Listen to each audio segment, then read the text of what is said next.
नमस्कार। हींग का इस्तेमाल लगभग हर भारतीय रसोई में है। फिर भी क्या आप जानते हैं असली हींग को कैसे पहचान सकते हैं? इसके अलावा हींग से आप अपनी सेहत को कैसे ठीक रख सकते हैं या कौन कौन सी अवस्थाओं में आप हींग का इस्तेमाल करके तुरंत राहत पा सकते हैं। आइए जानते हैं कैसे और कितना प्रयोग हींग का करना चाहिए ताकि आपकी सेहत भी ठीक रहे और खाने का जायका भी बने रहे। आज का वीडियो थोड़ा सा बड़ा होगा, कोशिश रहेगा थोड़ा ज़्यादा से ज़्यादा जानकारी आपको दिया जाए, लेकिन देखिए हींग के सब डिटेल्स देना संभव नहीं, फिर उस हालत में वीडियो बहुत बड़ा होगा और उतना पेशेंस रखना शायद मुश्किल है। इसलिए कोशिश करते हैं कि ज़्यादा से ज़्यादा फिर भी जानकारी दिया जाए संक्षेप में। लेकिन उससे पहले एक विनम्र निवेदन, एक रिक्वेस्ट, कृपया सब्सक्राइब करें, लाइक शेयर करें और मुझे भी प्रोत्साहित करें। चलिए जानते हैं हींग के बारे में। हींग, इसके कई प्रजातियां हैं। भारत में लगभग जितने प्रजाति का इस्तेमाल होता है, थोड़ा सा उससे पहले जो है इसके बारे में जानकारी ले लिया जाए। एक तो है फेरुला नर्थेक्स, दूसरा है फेरुला जायस्कियाना भाटके, तीसरा फेरुला थॉम्सोनी क्लर्क और चौथा फेरुला फोएटिडा रीगल। ये फोएटिडा रीगल ज़्यादा से ज़्यादा मात्रा में व्यापार होता है भूमध्य सागर क्षेत्र से, पारस या अफगानिस्तानी तली से आयात होता है।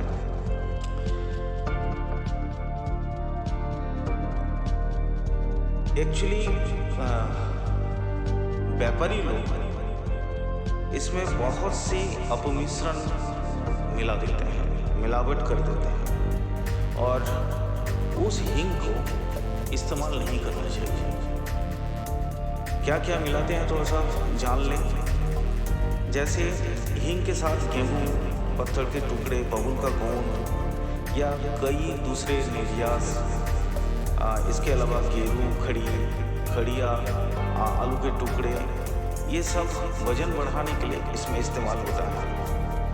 ऐसी हींग को जल में घोलने पर वो पात्र तल में नीचे बैठ जाता है और आग लगाने से पूरी जलती भी नहीं है। गंध और स्वाद में भी बहुत अंतर आता है। ऐसी हींग का प्रयोग बिल्कुल नहीं करना चाहिए, एकदम ही नहीं करना चाहिए। उससे हानि होता है, प्रॉफिट तो कम होता है। तो चलिए जानते हैं कि कौन सा हींग अच्छा है और कैसे पहचानेंगे।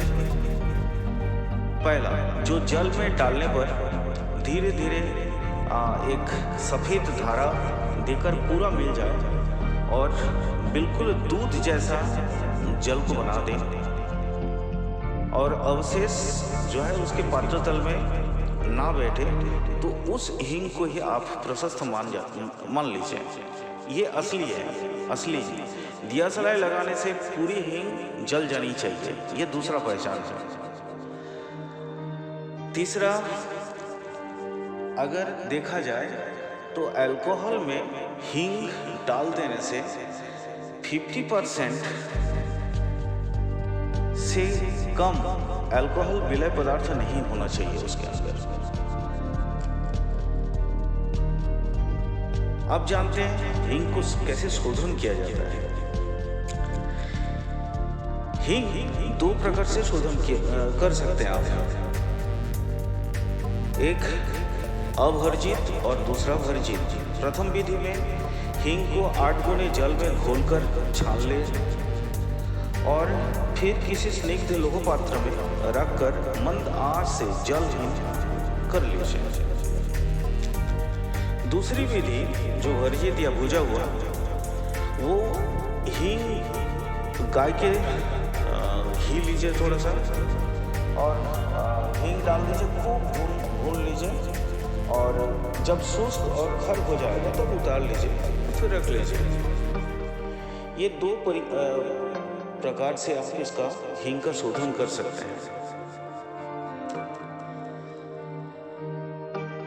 चलिए जानते हैं इसके गुण कर्म के बारे में। इसका गुण लघु, स्निग्ध और तीक्ष्ण है।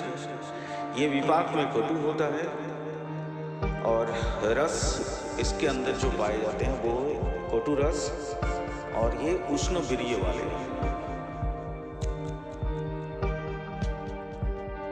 आइए जानते हैं इसके कुछ प्रयोग के बारे में। पेट के विकार, पेट का कई सारे रोग अगर में इसका हींग का लेप लगाया जाता है ऊपर से, और पुरुषों में अगर गुप्तांग सही ढंग से प्रॉपर्ली एक्टिव नहीं होता है तो उसमें भी गुप्तांग के ऊपर इसका लेप किया जाता है। अस्थमा या बहुत भयंकर काशी, इस अवस्था में छाती पे भी इसका लेप किया जाता है और देखिएगा तुरंत से तुरंत आपको राहत मिलना शुरू हो जाएगा। चलिए जानते हैं हम अभ्यंतरीण कुछ प्रयोग के बारे में। ये बात है और लगभग सभी प्रकार के बात लोग इसका इस्तेमाल कर सकते हैं, जैसे पक्षाघात है, अत्रि, मन्नास्तंभ, विद्युषी, आक्षेपर या उपतंत्र आदि बात में इसका यूज कर सकते हैं। और अगर संघनाश हो गया हो और मूर्छा की स्थिति, संघनाश की अवस्था में भी इसका इस्तेमाल होता है। ये पेट के कई सारे प्रॉब्लम को ठीक करता है, जैसे अग्निमंड हुआ, गुल्म है, पेट दर्द, कॉन्स्टिपेशन या कृमि वगैरह में। ये हार्ट को ठीक रखता है और हार्ट ट्रबल्स में, जैसे हार्ट में पेन या उस जगह पे किसी तरह संकुचन की अवस्था हो तो उस अवस्था में भी हींग का प्रयोग करना चाहिए और आपको अच्छा खासा रिजल्ट मिलेगा। ये फेफड़ों का रोग में, जैसे फेफड़ों का शोथ होना, फुफ्फुस शोथ जिसे बोलते हैं, या सूजन हो जाना फेफड़ों में, जीर्णकाशी या बहुत ज़्यादा सांस फूलने लगता है, मतलब अस्थमा वगैरह का हो, या कुकुर खांसी इत्यादि अवस्था में इसका इस्तेमाल करना चाहिए। थोड़ा ध्यान रखें, ये चूँकि इसका उत्सर्ग श्वसन का नालिका है तो इसमें, और सांस नालिका में तुरंत असर करने के कारण वो कच्चा हींग का यूज़ करना चाहिए, या कच्चा हींग की अवस्था में कच्चा हींग का इस्तेमाल से ये श्वसन यंत्र का या तो ऊपर का जितना भी है प्रॉब्लम, जैसे फेफड़ों का जो भी प्रॉब्लम है वो बहुत जल्दी ठीक होगा। लेकिन पेट के विकारों में कभी भी कच्चा हींग का यूज़ नहीं करना चाहिए। वो आगे बताएंगे कि किस तरह से आप पेट का प्रॉब्लम में कौन सा ही आप यूज़ करेंगे, और अगर किसी तरह का प्रॉब्लम भी होगा, कोई साइड इफेक्ट भी होगा तो कैसे साइड इफेक्ट से निजात पाएंगे, आगे बताएंगे। ये मूत्राघात या वस्ती शूल में प्रयोग होता है और कष्ट को दूर कर देता है, मूत्र आने लगता है। प्रसव के बाद हींग का प्रयोग करने से गर्भाशय शुद्ध जल्दी हो जाता है, या क्लिप्ता की अवस्था में हींग का प्रयोग करना चाहिए ताकि जनन इंद्रिय जो है वो उत्तेजित होते रहे। दुर्बलता को ठीक करने के लिए, भूख ठीक करने के लिए या पाचन ठीक करने के लिए इसका इस्तेमाल होता है। इसके अलावा सामान्य बल की वृद्धि करने के लिए भी इसका इस्तेमाल होता है। रक्ताभिसरण बढ़ता भी है इससे। ये सन्निपात ज्वर, शीत ज्वर या विषम ज्वर इत्यादि लगभग सभी ज्वर में जो है इसका इस्तेमाल होता है, और इसके सेवन से विषम ज्वर का जो आक्रमण होता है बार बार आना, तो वो भी कम हो जाता है। प्रयोज्य अंग होता है निर्यास, और डोज मात्रा होगा 120 मिलीग्राम से लेके 500 मिलीग्राम तक अपने शरीर के बलानुसार। पेट के कोई भी प्रॉब्लम में जो घी से भुजा हुआ हींग है उसी का इस्तेमाल करना चाहिए। और कच्ची हींग अधिक तीक्ष्ण और छेदन शक्ति होने की वजह से, अति तीक्ष्ण और छेदन शक्ति रखने की वजह से इसका प्रभाव फुफ्फुस पर अधिक होता है, फेफड़ों पर अधिक होता है।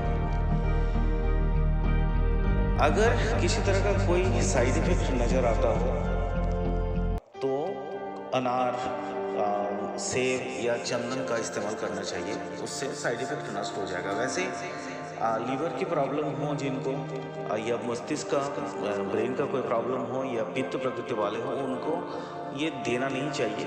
और अगर देना भी है तो थोड़ा सा देखते रहना चाहिए ताकि किसी तरह का कोई अहितकर प्रभाव उन पर, उसका कोई अहितकर लक्षण दिखता है या नहीं। अगर खराब लगता है या तबीयत को क्लेश पहुंचता है तो उस वक्त फिर अनार का रस या सेब या चंदन इत्यादि दे देने से ये प्रॉब्लम खत्म हो जाएगा। हींग के लिए इतना ही। धन्यवाद। फिर से रिक्वेस्ट है, सब्सक्राइब करिए और कोशिश करिए शेयर करने का, लाइक करिए। धन्यवाद।